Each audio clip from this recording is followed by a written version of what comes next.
At one point in the book, it's 2009, Blackberry is being investigated by the Ontario Securities Commission, and here's what I read.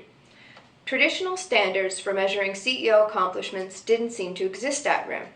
There were no written job descriptions or performance objectives for Basile or Lazarius, and also missing was a succession plan. Incredibly, no one was being groomed to grab the reins if something happened to the CEOs. Do you think that succession planning might have made a difference for this company?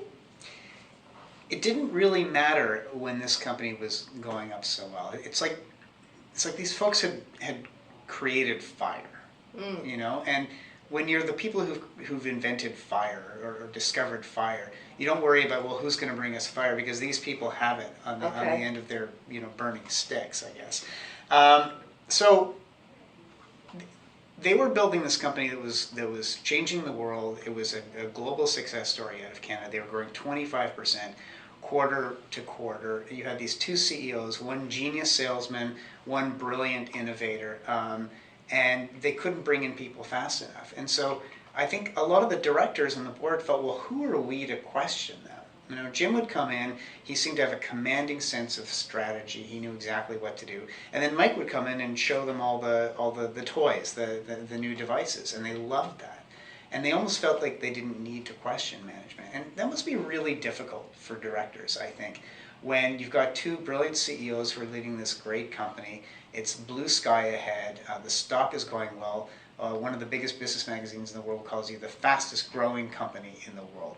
Like, who's going to question that? I think it's a natural instinct that directors really have to fight. And so they hadn't really done much succession planning. And I think the real cautionary tale here is for boards of directors. Even when things are going fantastically, when everything seems to be going right, nothing could possibly be better, you still have to step back and say, well, who's next? What happens if something falters? What if what if their plane crashes? What if a new competitor comes along and we didn't anticipate it? So I think you have to get the noise of success out of your minds as directors and think, who do we have in the organization? What do we do next?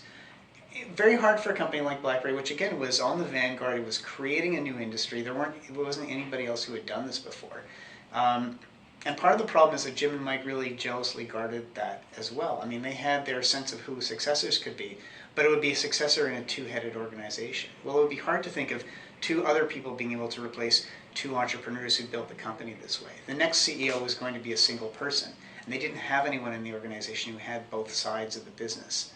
So that was a real failing, and it was a failing of the board to not make sure that was in place.